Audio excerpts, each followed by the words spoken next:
Your next 6 Caillou challenge is called Error Correction Number 1, Hamming Code.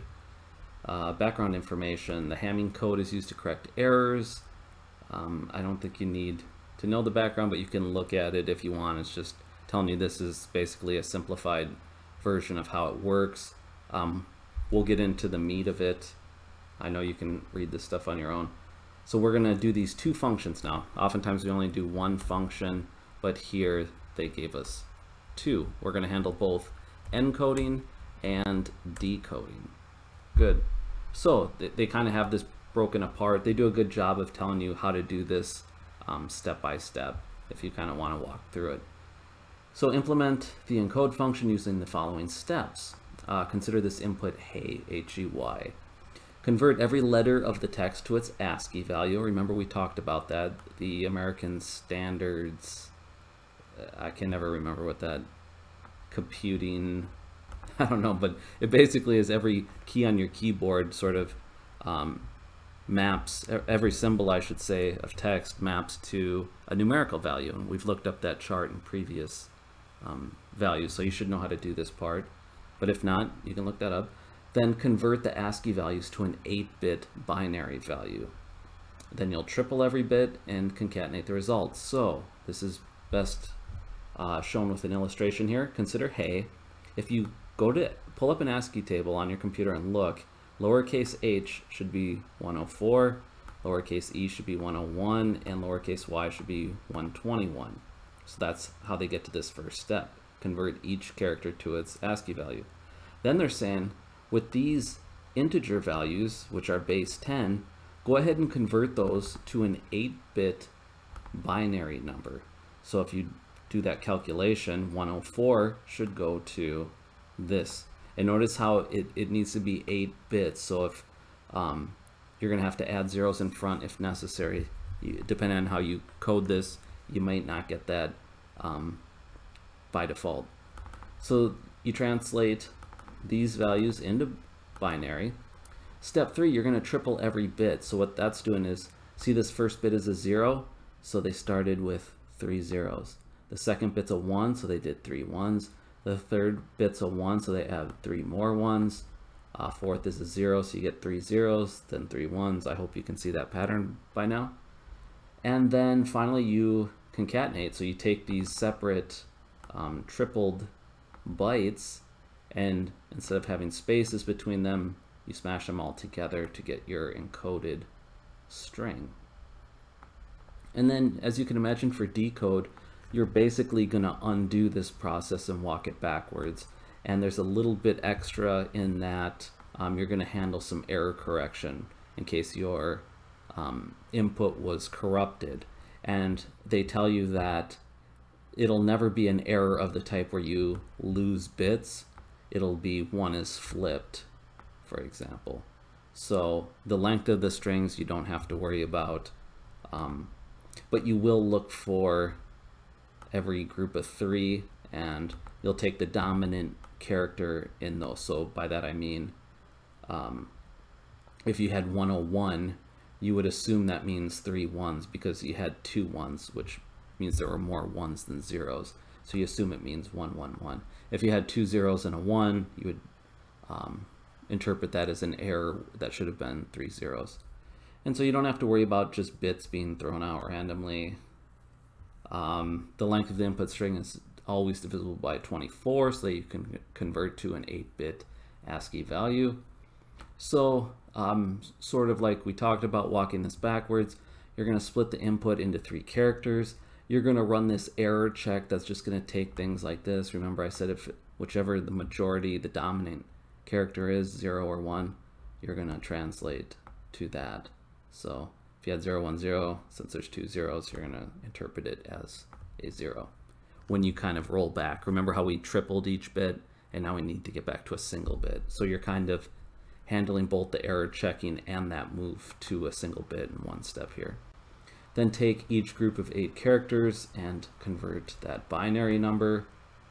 Convert the binaries to decimals, so then you get back to that ASCII code, and from there you can use the ASCII codes to get back to the actual hey lowercase letters. So remember, you got this big glob of binary that our encode process made.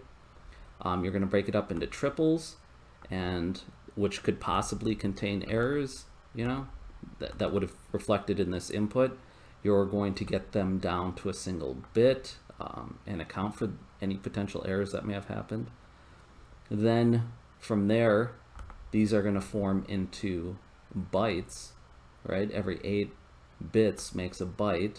So you've got these separate bytes when you take 8 of them at a time. And an 8-bit binary number can be converted into these integral base 10 integer values, and then finally get the letters for each one of those values. And yeah, a shameless plug here at the end for their other challenges.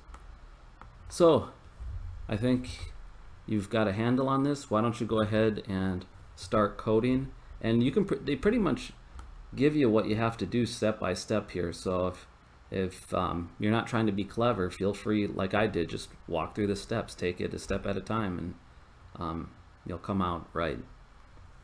I'll give you a chance to pause, and then I'll go into a solution. I'm going to start with the encode method first.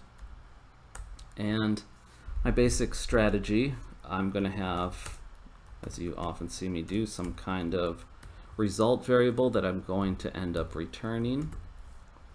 And to populate that, it's going to be something like, we're going to go through each character in the input text, and we're going to run some process on it, right?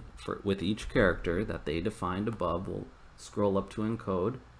We're going to run these steps, and then I'm going to sort of tack it on to result. And then the idea is, once my for each loop is done, I have my result, and I simply return it. So let's do that.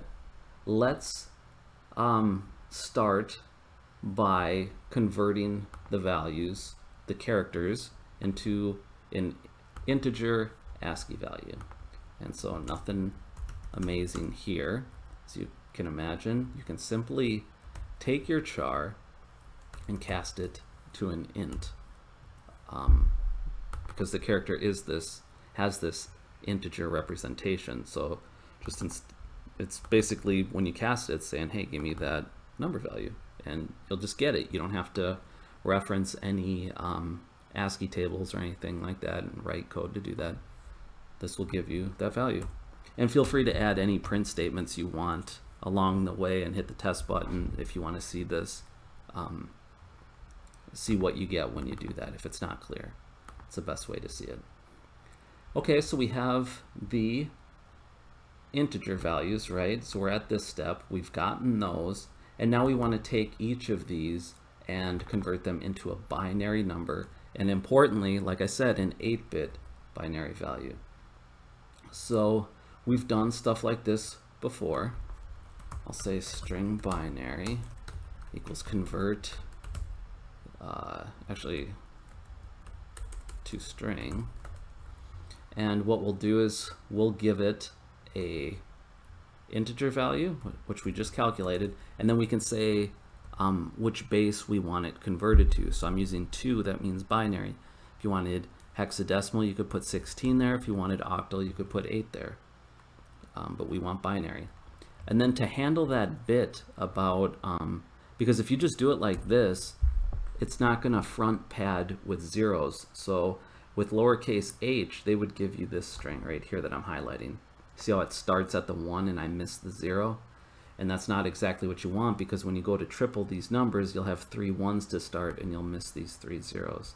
So to account for that, I'm going to say pad left, which we've used somewhat recently. It does what it sounds like. It'll just fill your string, the front part of your string, think of it like a prefix with whatever character you want. And you can look this stuff up. You can go to C# string pad left, if you don't remember this. Or maybe I did that in a different Caillou series. But yeah, we're doing this one where you tell it how many characters you want it to have total, including the current string's length, and then what character to pad with. So they might have an example here. Yeah, see how they use periods? It was 42, and then they could just put a bunch of dots in front to get it the length that they wanted. So we're gonna do that. We can say pad left, and that was, you give it the total string length. Remember, if you didn't read that, total width, and then your padding character. So you can imagine our total width should be 8, right? We want a byte. And for the padding character, we want to front load those with zeros if necessary. If it's not necessary, then we're fine. It won't, the string length will be 8 and it won't have to pad anything. So no worries. Good, so now we're at this stage where we have 8-bit binary values, so you could think of them as bytes. We've got bytes for each letter. Good. Next step, we got to triple these bad boys, right? So let's do that. I'm going to use a link method here. So let's bring that in. Using system link. I want to use select. Remember, we use select a lot to sort of transform some collection from one form to another. So I'm going to say var tripled, and I'm going to say that's binary select, right? So select's going to go through each character in binary, and basically what I want to do is just take each character, I could call it bit, I suppose, and I want to just make it be 3 of the same thing, just repeat it 3 times. So I could say bit, bit, bit. So that's going to take, you know, a 0 and turn it into 0, 0, 0.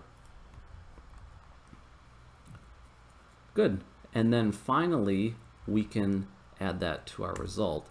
And to make, you could do this in a separate step if you want. Basically, I'm going to use string join because remember, select returns an I enumerable of char in this case because binary is a string, but it's going to return that generic type I enumerable, and I can't tack that on directly to a string, right?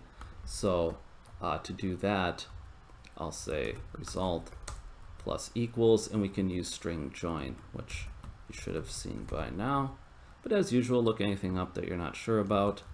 I don't need any kind of space between the characters. I just want everything kind of compacted together. And so that would give me either 0, 0, 0 or 1, 1, 1. And you can imagine it's going to then go to the letter E. It's going to repeat that whole process in this for loop and add an E to result. And, or I'm sorry, we're going to binary, so it's going to give you this big glob first, and then you get to the letter E and you're going to get this big glob, and same thing for Y. And so I think this should do it for the encode. We can run a early test. We're going to fail on the other method, but just to make sure this is okay, why not? So I'm just looking for green on, okay, so we used convert and string. The name text does not exist in the current content. Let me bring in the system namespace for convert.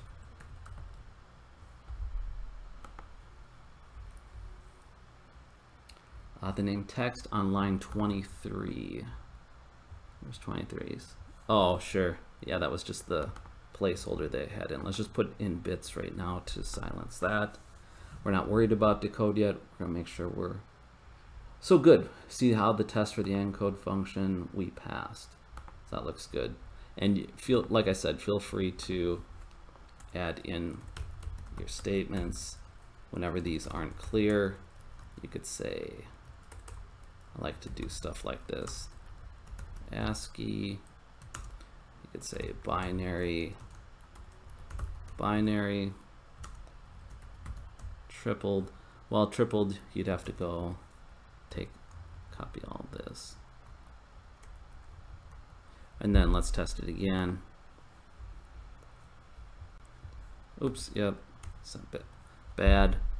Got to end your statements there with a semicolon, unless you're a cool Python programmer or something like that. Okay, so yeah. And then this is kind of cool because, right, you can make sure you're on track. That's what you were expecting. It looks like they used that example with hey. See? Hey on the first test there. So good. That's looking like what it should. I'm going to call that a victory for now. And let's move on to the decode function. So we're definitely not going to return bits. Let's get down to the instructions for this. Check if any errors happen and correct them. Yep. So the steps is what I'm interested in. Split the input into groups of 3 characters. So let's just walk through this again. And I thought it would be good to demonstrate something. We've been working with these extension methods for a while, and I thought, you know what, why don't we just make one? Because we haven't done that yet. And I think it might be very instructive and maybe empowering where you can start writing your own extension methods. And basically what I'm going to do is make this class that adds functionality to the string class without, you can do that without modifying Microsoft's string class. You know what I mean? We wouldn't want to go into their code and change those libraries. So they have this feature, extension methods, where you can do this. And we've seen that. Let's go to C# enumerable.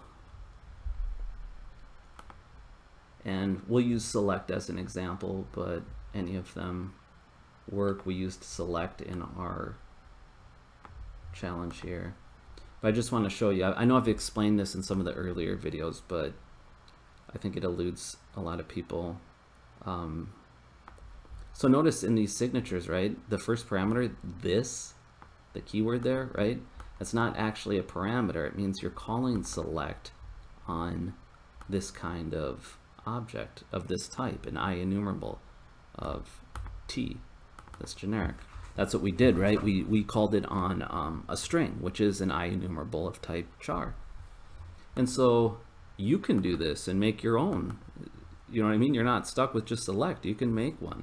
So what do you say? Let's make one. And the idea is that I want to do this so I can take a string and I'm going to add to strings behavior so that I can just split it into groups of 3 characters. So you give me a string, I give you back a string array of every 3 characters, and they're split up into groups of 3. That's very handy for this, right? So to do that, let's make a static class, public static class, and we'll call it extension example. You can call it whatever you want, but I'm showing you how you can make an extension method. So if you want, you can call it extension method example. Maybe that's more expressive. Okay, and then I'm just going to make this function that does this, and I'll say public static will return a string array. That's how we want it, but maybe you wanted a list of strings, or I don't know, whatever you like. Not important. What's important is that you learn how to do this. I'll call it split into groups, and the idea is that you give it a string and a size, and the size is how many characters you want in each group. Now remember, with the extension methods that we saw, the first parameter gets this keyword, and so when you actually call this method, it means this isn't a parameter, but rather you're calling it on a string, and so the parameter will actually just be everything after that, which is this size. We'll just give it the one parameter. I know it's weird, but just stay with me on this one. You're gonna get it. It's not that complicated. So good. Let's just go ahead and implement it.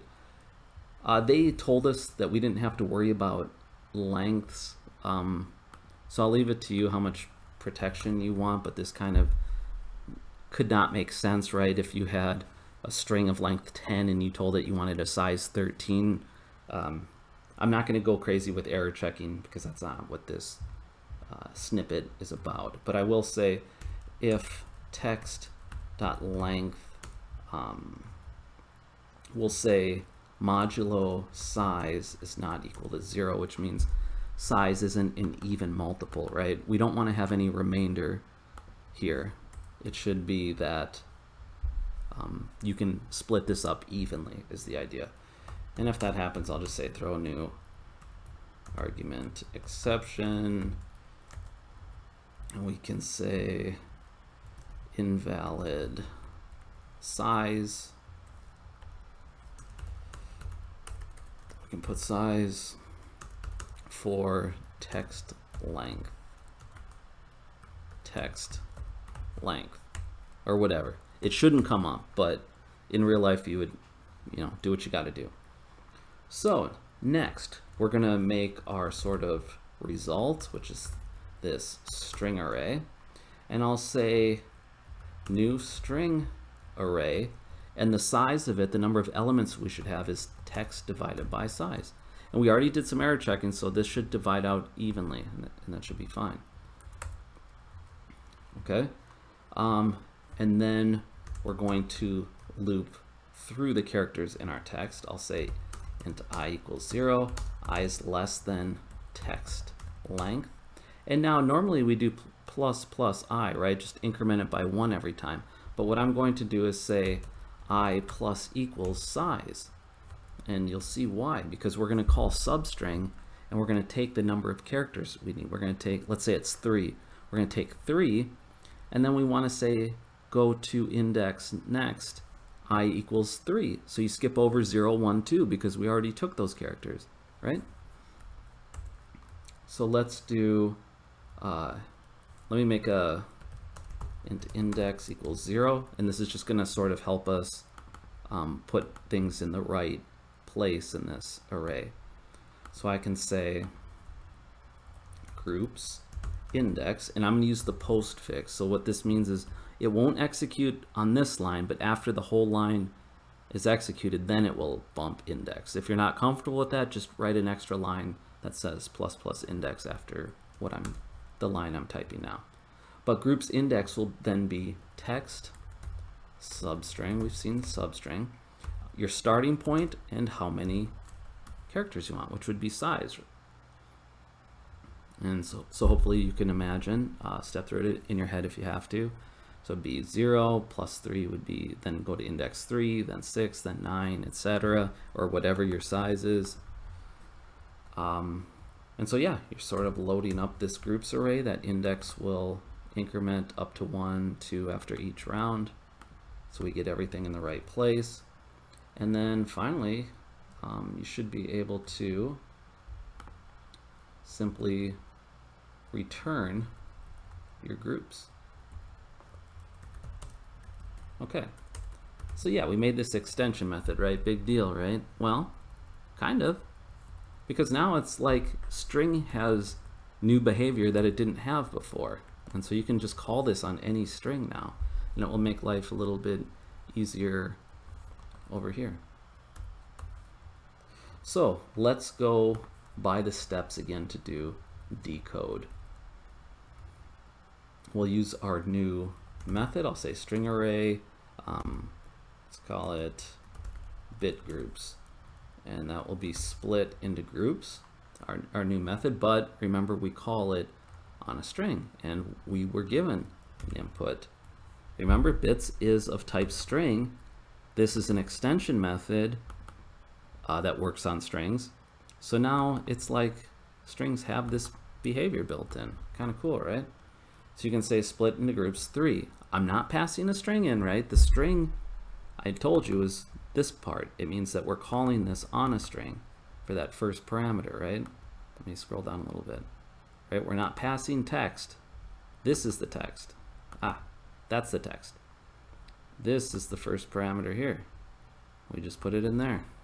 And we're going to get this array of strings of size 3. And it's going to chop bits up into all of these groups of 3, just like we want. Perfect. Whoa. Control Z. There we go. Good. So now we got the size 3. Let's go ahead and run the error checking on them, because they might tinker values, right? That was part of the challenges that we had to be able to handle that. So I'll say corrected, I'll call it, and this will handle that. What we're going to do is we're going to take those bit groups that we had. And on that, I'm going to use select again to I think I like to think of it as transforming the input into some other form. So these are groups of 3, size 3 strings, right? And we're going to convert them into a single character, right? So let's do this. Select each bit group. I'll just call it trio or whatever you want to call 3 bits, you know? Any variable name will do. This is just meant to mean each of these groups of 3.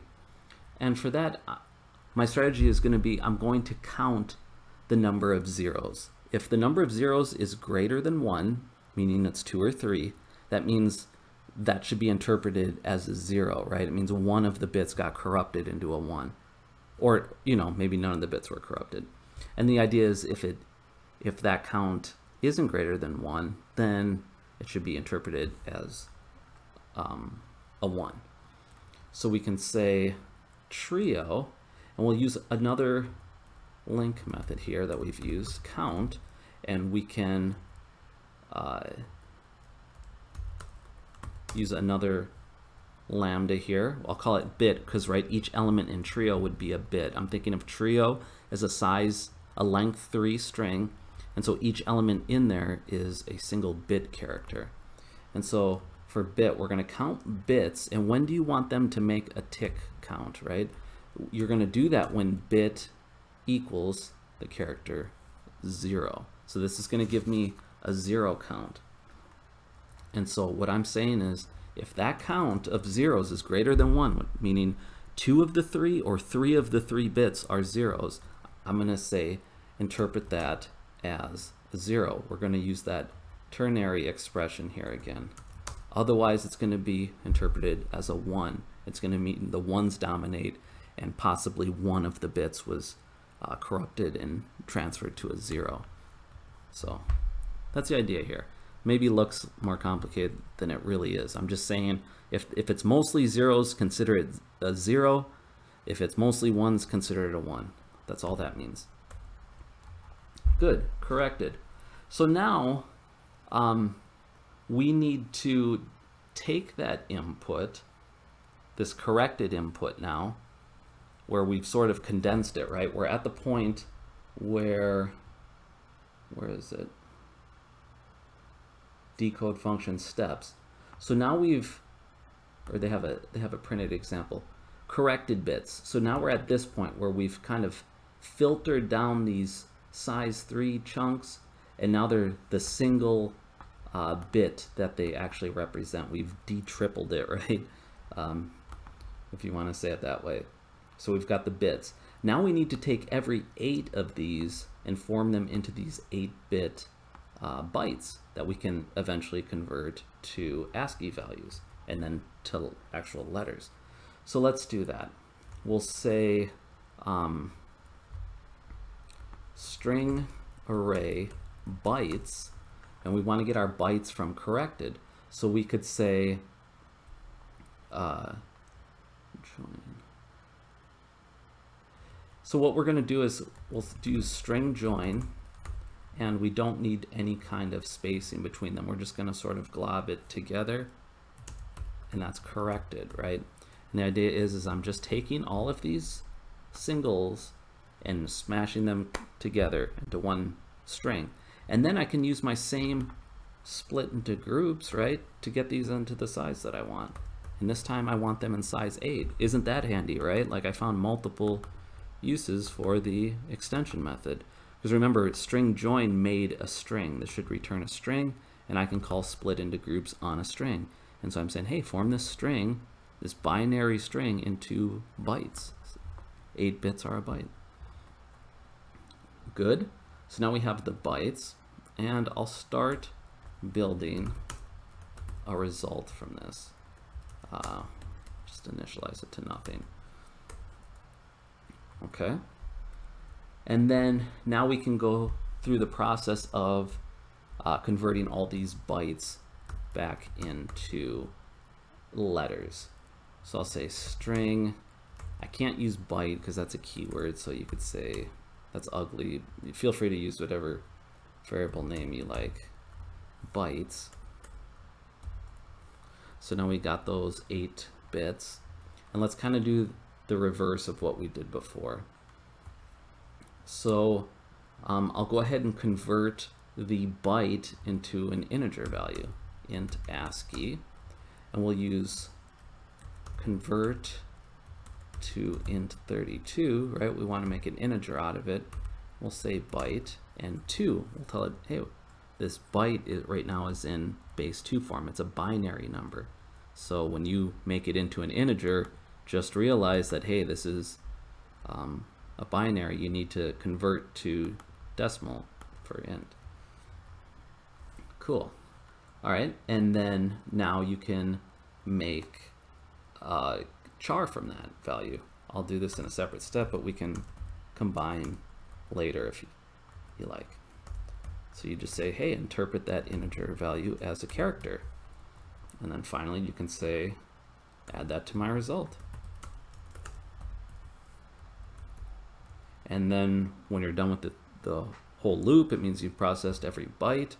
You can say return result. Something like this. I'll go ahead and hit run on it. See what we get. Operator divide cannot be applied to operands of type string and int. I think I know what I did. I should have meant text length, right? Yeah, that's totally valid. Text length, good. The length divided by the size. And there we go, we got some green. I'll hit the attempt, see if we get it. Good, we are clear for takeoff.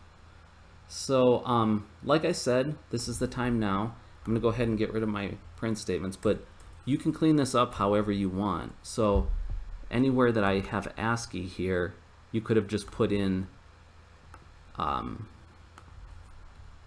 int, cast the char to int, right? We could have done this.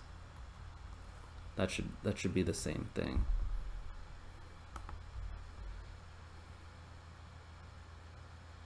So yeah, if you want to condense this, again, I'd say if you find it running off the screen, you probably shouldn't do it. But if you want to take next this whole bit and sub it in for binary, you can do that. I don't know if that's getting too ugly or not.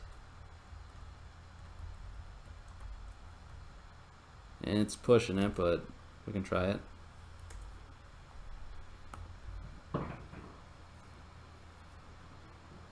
So yeah, whatever you think looks good, feel free to go through. I think this method is very easy to understand the way it is. I'm going to leave it. I'm happy with it. Decode, you can do the same kind of thing, right? You can condense these if you like. I'm afraid to do that. I don't want these lines running off the screen, so I'll probably leave mine. This one I'll get rid of. This one is probably a little excessive. Didn't need to do that. And I mean, even, yeah, why not?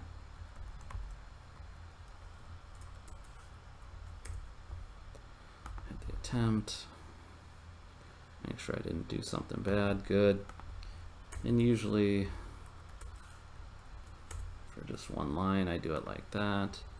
And then, yeah, so hopefully this, I hope I showed you something useful in this, how you can kind of change how, you know, strings work, or add features like, hey, I wish the string could do this. Well, now you can make it do that. So I'll probably leave this as it is. But yeah, kind of cool, right? And I think I'm going to submit mine like this to get my points. One more attempt. Good. Submit. And we went over 1100. That's awesome. Go ahead and look through the answers like this. Encoding, ASCII, cool. Get bytes. That's really cool.